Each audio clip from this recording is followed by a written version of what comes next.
Goeiedag, ek wil praat vandag oor eintlik 'n baie tragiese onderwerp, die godslasterlike wanvoorstelling van God. En dit is miskien een van 'n reeks van sulke video's wat ek wil maak, die godslasterlike wanvoorstelling van God. So word eintlik, glo ek, in die tradisionele Christelike godsdiens 'n voorstelling van God gemaak wat vals is, wat totaal en al verkeerd is, wat hom in 'n verkeerde lig stel. Ek het nou onlangs 'n boek gelees, The Gospel of Divine Abuse, deur Eitan Baar. Dis 'n boek wat ek sal aanbeveel. Eitan Baar is 'n Joodse Christelike teoloog, het tot die Christendom bekeerd geword. Hy het baie studies gemaak, hy is 'n dokter in teologie, Christelike godsdiens, en hy het hierdie boek geskryf, The Gospel of Divine Abuse. Nou, in hierdie boek meld hy dat 'n ongelowige het aan hom 'n e-pos boodskap gestuur, wat soos volg lui, en ek vertaal dit nou in Afrikaans. Die boodskap lui so julle wat Christene is, glo dat God beperkte, feilbare, swaksinnige wesens geskep het. En toe hy merk dat hierdie mense nie so volmaak soos hy is nie, was hy gevul met woede en het hy hulle soveel verag dat hy besluit het om hulle te pynig en te folter tot in ewigheid. En later aan, toe hy nie meer sy woede kon beteel nie, het hy besluit om nie meer sy toorn op hulle uit te woed nie, maar in plaas daarvan hierdie onskuldige een, sy eie seun, wat niks verkeerd gedoen het nie, te mishandel en te vermoor. En dit beeld vir julle dan uit 'n God van geregtigheid, liefde, medelee en genade. Julle Christelike God blyk 'n bloeddorstige monster te wees wat kwaad is vir homself, omdat hy sulke onvolmaakte skepsels gemaak het. Dit is die aantuiging wat gemaak is deur 'n ongelowige aan 'n Christen teoloog. En ek wil sê dat hierdie is so 'n totale wanvoorstelling van die waarheid dat ek kan nie dit lees sonder om heeltemal om kwaad te raak nie. Maar dan vra ek myself die vraag, waar kom dit vandaan? En in hierdie boek van Dr. Eitan Baar noem hy Christelike teoloog, gerespekteerde teoloog, wat skryf of sê dat God so kwaad is vir sonde, so afskeid het vir sonde, dat het hom eintlik genoegdoening gegee het om sy eie seun te verbrysel, sy eie seun te martel en te laat sterf, dat het hom genoegdoening gegee het. Nou dit is nie 'n korrekte siening nie. En die siening ook dat hy dit gedoen het in die plek van die mens, dat eintlik die mens is wat dit moes ontvang het, maar dat hy dit op homself geneem het, die seun van God. Ek sal nog daaroor praat in 'n latere video. Wat ek vandag wil doen is eintlik net om hierdie eerste deel van hierdie aanhaling of van hierdie aantuiging bietjie te opponeer, te behandel, bietjie mooi daarna te kyk. En dit is die feit dat God feilbare mense geskep het en dat hy agterna jammer was daaroor. Nou, ek wil begin deur te sê dat God maak nie foute nie. Hy weet presies wat hy doen en waarop dit gaan uitloop. By hom is daar nie 'n plan B nie. Hy wat van die begin af aankondig wat later sal gebeur, dit staan in die skrif eintlik, dit staan in Jesaja 46 vers 10. Hy sê daarso, en dis hy wat praat, ek wat van die begin af die afloop aankondig, alles wat ek wil, sal ek uitvoer. So van die staanspoor af het God besluit om die mens na sy beeld te maak. En dit het hy gedoen. En 'n mens kan debatteer oor wat dit beteken, en ek wil nie nou in hierdie video daarop ingaan nie, want dit is nie nou so relevant nie. God het egter doelbewus nie 'n superwese gemaak nie. Hoe weet ek dit? Want ons lees in Hebreërs 2 vers 6 tot 7, en dis 'n aanhaling hier uit Psalm 8, waar die skrywer vra, wat is die mens dat u aan hom dink, of die mensekind dat u hom besoek? U het hom 'n weinig minder as die engele gemaak. So hy het van die staanspoor af dit so beoog om die mens minder as die engele te maak. Hy kon dit anders gedoen. Hy kon die mens nog sterker en beter as engele gemaak het. Maar dit was nie wat hy besluit het nie, dis nie wat hy gedoen het nie. Nou God het geweet, Adam sou nie opgewasse wees teen Satan se versoeking en Eva se meedoening nie. Niks het hom daar in die sondeval in die tuin van Eden, dit God nie onkant gevang nie.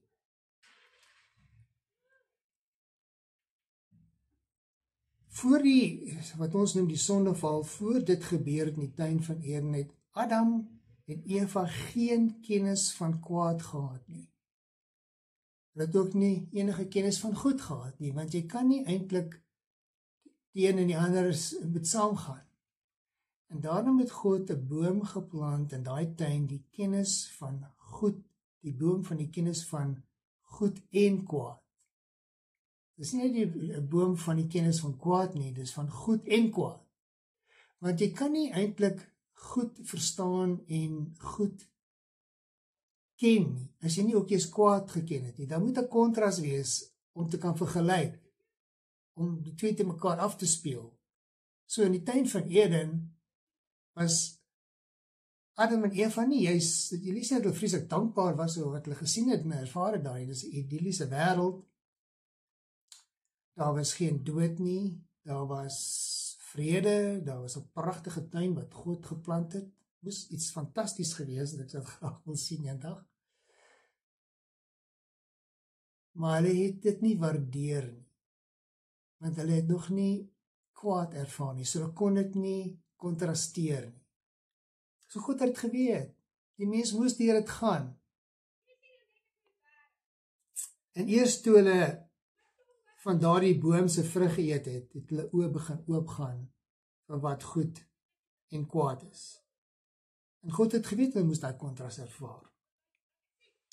So, ons lees dat God ook reeds voor die skepping van die mens, voor die skepping van die aardal, dit vasgelê het dat sy seun geoffer sou word vir die mense onthaalwe.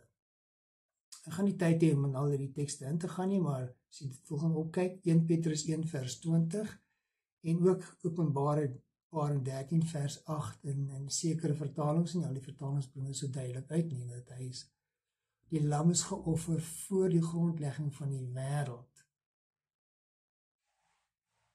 En in Psalm 103 vers 14 lees ons dat God ontferm ons oor die mens, soos 'n vader oor sy kinders, want hy weet dat ons van stof gemaak is. Hy het ons van die begin af van stof gemaak. Hy het geweet ons gaan feilbaar wees. Hy het ons nie van die begin af met verheerlikte liggame gemaak. Nee, ons is nie gees soos hemelse wesens nie, ons is van stof, verganklike stof gemaak, van die staanspoor af. Hy het dit geweet, en hy het dit so beplan.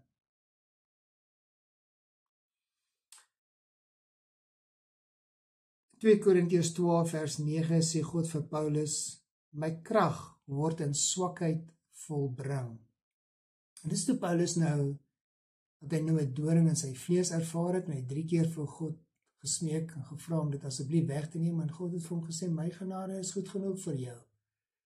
En toe kom hy met hierdie stelling, dat my krag word in swakheid volbring. En dis nou 'n diep geestelike ding daar waaroor ek moes baie kan praat.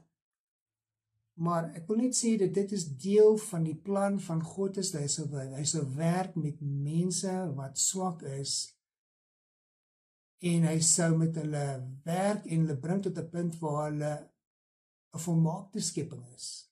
Maar dit sou tyd vat. Ek sal 'n bietjie weer daaroor praat nou, maar daar is tog een vers wat ek moet noem om billik te wees teenoor die onderwerp. Dit is in Genesis 6 vers 5 tot 6 waar dit lyk asof God teleurgesteld was dat hy die mens gemaak het. En ek het al baie gewonder oor die vers, maar kom ek lees nog vir jou. Dit sê so, toe die Here sien dat die boosheid van die mens op die aarde groot is, en dat alles wat hy in sy hart bedink altyd net sleg is, was die Here jammer dat hy die mens op die aarde gemaak het, en dit het hom in sy hart gegrief. Nou, ek het al baie gewonder oor hierdie vers en opgelees en navorsing gedoen, en Dr. Ethel Bullinger, wat die Bullinger's Companion Bible geskryf het, en kommentaar geskryf het, 'n diep studie gemaak het oor beeldspraak in die Bybel, want daar is definitief beeldspraak in die Bybel, sê hierdie is 'n geval van beeldspraak waar God voorgestel word in menslike terme. Dis nie 'n werklikheid eintlik vanuit 'n goddelike perspektief nie, maar uit van die mense perspektief sal dit lyk asof God jammer was dat hy die mens gemaak het. Dit is 'n tipe van beeldspraak wat hulle noem in Engels condescension. Jy kry byvoorbeeld ook dat na God verwys word dat hy hande het of oë het, terwyl ons weet hy is eintlik 'n gees, hy's gees, hy het nie oë en hande soos ons dit sou hê nie. So hierdie is beeldspraak, en jy kyk ook in Numeri 23 vers 19 staan, nou God is nie 'n mensekind dat hy van plan sou verander nie. Dis nie asof God van stryk gebring word, dis nie asof God verras word met gebeure nie. Hy weet vooraf reeds wat gaan gebeur. En in Jesaja 64 vers 8 lees ons dat God is die pottebakker en ons is die klei. En die skrywer sê daarso, maar nou Here, U is ons Vader, ons is die klei en U is die pottebakker. Ons almal is die werk van die hande. So, hy is besig om met elkeen te werk en dit vat tyd. En partykeer moet daai klei bietjie hard gestamp word. Maar hy werk met ons en hy weet waarheen hy op pad is. En hy is nie jammer dat die mens gemaak het nie. Hy het 'n plan met die mens. En op 'n stadium gaan die mens nog oor engele en hemelwesens regeer. Alhoewel hy nou op 'n laer vlak is. En God het net 'n manier om met swakkeres te werk en hulle tot eer van sy naam te gebruik. So God sien ons as sy kosbare kinders, en nie net ons wat gelowig is nie, hy sal ook kyk na ongelowiges. Kyk bietjie na Handelinge 17, daar rondom vers 28, waar Paulus praat met afgode dienaars in Athene, en hy redeneer met hulle, en hy praat van die onbekende God.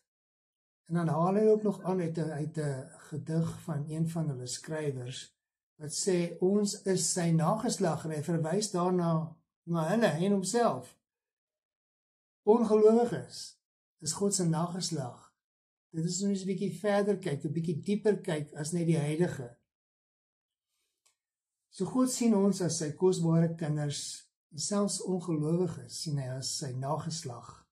En dis kinders wat hy geniet. Miskien nou baie van hulle so baie nie, maar die dag gaan kom en ek glo hy sien baie uit daarna om ons te omhels en te sê welkom, jy is deel van my familie. En hy's kinders vir wie hy lief het. En in Romeine 8 sê daar is niks wat daai liefde kan skei nie. Daai liefde wat God vir jou en vir my en vir hele mensdom het. So hierdie siening dat God die mens gemaak het, dat hy eintlik baie jammer was dat die mens gemaak het, dat dit 'n groot flop was, dis nie korrek nie. Dis nie waar nie. Die teendeel is eintlik waar.